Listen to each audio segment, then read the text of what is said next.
अस्सलाम वालेकुम, welcome to another vlog. आज मैं आप लोगों के साथ बात करूंगी कि हम यहाँ पे अपनी चीज़ों को कैसे मैनेज करते हैं। जैसे कि मैंने आपको बताया कि मेरी थी सर्जरी, और सर्जरी से पहले मैंने क्या की थी तैयारी, और किस तरह से मैंने अपनी घरदारी को मैनेज किया, और किस किस तरह से यहाँ का हेल्थ सिस्टम वर्क करता है। तो मैंने सर्जरी से पहले कुछ ऐसी चीज़ें बना के रखी थी जो कि मुझे कुकिंग में आसानी हो, आगे मुझे क्विक क्विक काम करना पड़े। जैसा कि मैंने आपको एक व्लॉग में दिखाया था कि मैंने ऑनियन कट करके फ्रीज़ किए थे, और किस तरह से किए थे वो भी मैंने आपको शो किया था ताकि आपको निकालने में आसानी हो। बहुत सारे लोग जो हैं वो ऑनियन को कट करते हैं, उसको फ्राई करके रखते हैं या मसाला बना के रखते हैं। मुझे लगता है कि ये काम आप जो कम करने की बजाय थोड़ा सा ज़्यादा कर रहे होते हैं। हम लोगों को लगता है कि हमारा काम कम हो रहा है जब हमें वो रेडीमेड चीज़ मिलती है, हमें कुकिंग आसान लगती है, लेकिन हम उस चीज़ को भूल जाते हैं जो हमने उससे पहले वर्क हार्ड किया होता है। यानी इतनी हमने तैयारी की होती है। जो ये प्री प्रेप चीज़ें होती हैं ये बहुत टाइम टेकिंग होती हैं। जैसा कि रमज़ान में भी आपको एक्सपीरियंस होगा, अब रमज़ान आ रहा है, मेरी अभी रमज़ान की कोई तैयारी शुरू नहीं हुई क्योंकि मेरे अभी स्टिचेस नहीं खुले। तो रमज़ान से पहले हम इतना काम करते हैं, इतना काम करते हैं, लेकिन वो अच्छी चीज़ है इसलिए कि हमें रमज़ान में कुकिंग का टाइम जो है ज़्यादा नहीं लगाना पड़ता और हमें इबादत का टाइम मिल जाता है। लेकिन रमज़ान से पहले कुछ चीज़ें मुझे लगता है कि हम शायद अपने आप को थकाते हैं, तो इसलिए मैं ऑनियन का कोई भी मसाला नहीं बनाती, उसको फ्राई नहीं करके रखती। मैं उसको कट करके उसके स्लाइसेस उनको कट करके तो फ्रीज़ करती हूँ, और एक इस तरीके से फ्रीज़ करती हूँ कि उसकी जब मुझे क्यूब निकालनी हो वो बहुत आसानी से मिल जाए। और अगर आपको मुझे वो तरीका मेरा देखना है तो मैं नीचे वीडियो के आपको लिंक दे दूँगी उस वीडियो का भी, जिसमें मैंने ओनियन फ्रीज़ किए और किस तरह से किए दिखाए थे, वो आप वहाँ से देख सकते हैं। मुझे इतनी सहूलत रही इन चीज़ों की जो मैंने थोड़े से पहले काम किए थे कि जब मेरे से कोई मूवमेंट नहीं हो रही थी, क्योंकि मेरे बाजू मूव करने से मुझे तकलीफ़ होती थी, मेरे शोल्डर पे थे स्टिचेस। तो मैं जब उन चीज़ों को जो पहले से मैंने रेडी करके रखी थी उनके साथ कोई चीज़ बनाती थी या कुकिंग करती थी, मुझे बहुत आसानी हो जाती थी। तो बच्चे को भी खड़ा कर देती थी कि चलो आप इसमें चम्मच फेरो और इस तरह से इसको करो। बच्चों ने बहुत हेल्प की, लेकिन फिर भी यहाँ पे हमारे पास कोई मुलाज़म नहीं होते, कोई जिस तरह से पाकिस्तान में आप हेल्प रख लेते हो या इतनी माशाल्लाह से जॉइंट फैमिली में इतनी हेल्प हो जाती है। बच्चे जो हैं उनको अपना स्टडीज़ के लिए जाना होता है, यूनिवर्सिटी जाना होता है, स्कूल जाना होता है, उनके पास इतना टाइम नहीं होता कि वो आपका इतना ज़्यादा काम कर सकें। वो सिर्फ़ आपको थोड़ी हेल्प दे सकते हैं और ज़्यादा काम नहीं कर सकते। यहाँ पे पाकिस्तान की तरह से यूनिवर्सिटीज़ के टाइम नहीं है कि आप सुबह को जाओगे और दोपहर को घर आ जाओगे। यहाँ पे तो एक जाता है एक आता वाला हिसाब है। किसी की मॉर्निंग की क्लास है, किसी की आफ्टरनून की है, किसी की इवनिंग की है, किसी की ऑनलाइन है, किसी की छुट्टी है।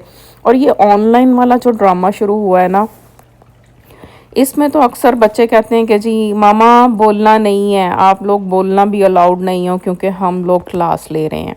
बहुत सारी चीज़ें जो होती हैं हम उसको रोक देते हैं उस टाइम पीरियड के लिए, जितनी देर बच्चे क्लास ले रहे होते हैं या उनके इंटरव्यूज़ होते हैं या उनकी कोई असाइनमेंट्स होती हैं, क्योंकि वो शोर शराबा उनको डिस्टर्ब करता है। कोविड के बाद से आधी यूनिवर्सिटी और स्कूल्स जो हैं वो घर में शिफ्ट हो गए हैं। बहुत दुनिया चेंज हो गई है, बहुत ज़्यादा यहाँ पे चेंजिंग आई है। आप देखें बहुत सारे स्टोर्स पे कैश यूज़ करना ख़त्म होता जा रहा है।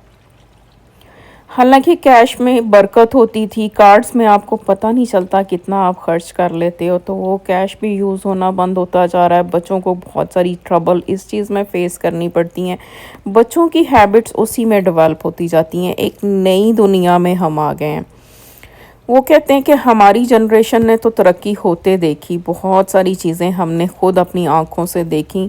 हम कहाँ टीवी के ज़माने से, पीटीवी के ज़माने से चल के तो ये जो इंटरनेट, यूट्यूब और केबल के दौर तक पहुँचे हैं। और ये टिकटॉक हो गई, इंस्टाग्राम हो गई, इतना सोशल मीडिया और ये सारी चीज़ें हो गई। मैंने तो देखा है इंटरनेट आने के बाद दुनिया इतनी तेज़ी से चेंज हुई है ना। वो अक्सर स्कॉलर्स कहते हैं कि अब जो टाइम गैप है ना बच्चों में और ये पेरेंट्स में, जनरेशन गैप, वो हर 2-4 साल के बाद एक जनरेशन का गैप आ जाता है। इतनी चेंजिंग हुई है जिसकी कोई हद नहीं। हमारा मौसम तो अभी भी ऐसा ही है। हमारी स्नो इस दफ़ा बिल्कुल भी मेल्ट नहीं हुई। पहली मेल्ट नहीं होती, ऑन द टॉप और पड़ जाती है। सर्दी इतनी ज़्यादा है जिसकी कोई हद नहीं।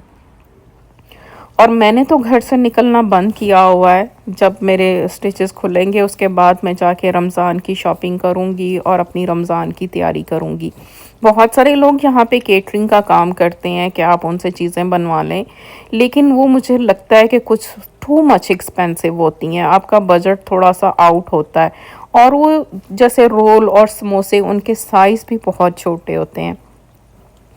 तो मैं इतना अल्हम्दुलिल्लाह बना लेती हूँ कि बच्चों का जो है रमज़ान इजीली गुजर जाए। फ्राई आइटम तो इतने नहीं हम लोग खाते, लेकिन जैसे रोल और समोसे हम एयर फ्रायर में बनाते हैं और वो खाते हैं।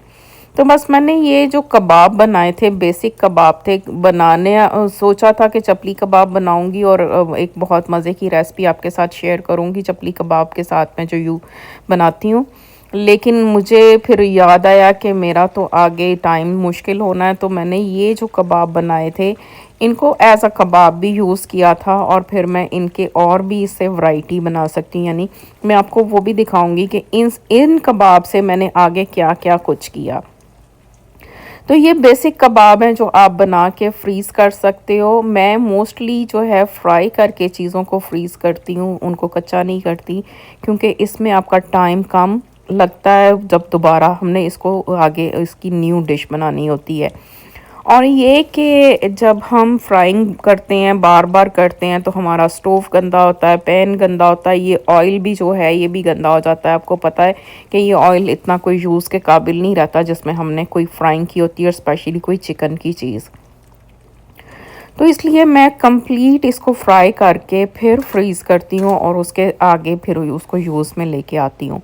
बस आप लोगों तो की तो रमज़ान की तैयारियाँ चल रही हैं, लेकिन मेरी रमज़ान से पहले थी सर्जरी की तैयारियां।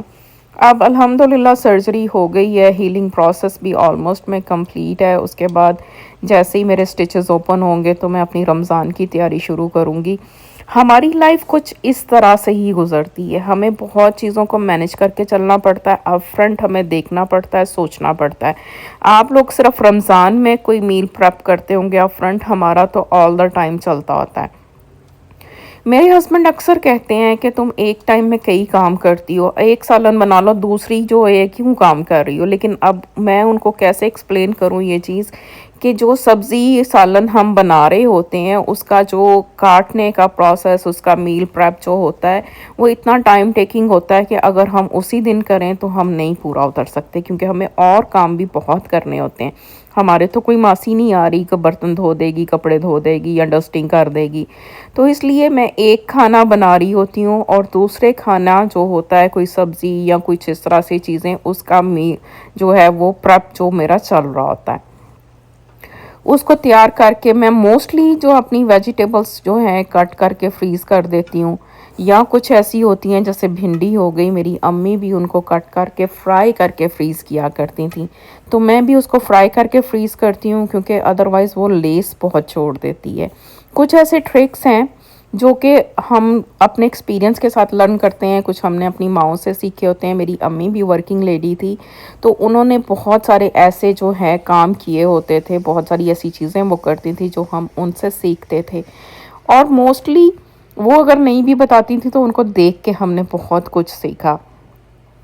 आपको पता है जो वर्किंग वुमेन्स होती हैं उनके पास हाफ डे तो रहता है पीछे काम करने का, तो उन्होंने बहुत सारे ऐसे जो हैं ट्रिक्स रखे होते थे जिससे जल्दी जल्दी काम ख़त्म हो जाते थे। तो आज का तो मेरा यही मील प्रेप था। इससे मैं आगे अपनी वैरायटी बताऊंगी कि इसी रेसिपी से मैंने आगे क्या क्या रेसिपीज़ जो हैं वो बनाई। मैं इंशाल्लाह आपसे पेंडिंग व्लॉग्स भी जल्द शेयर करूंगी और रमज़ान की तैयारी की भी, क्योंकि टाइम कम और मुकाबला सख्त है।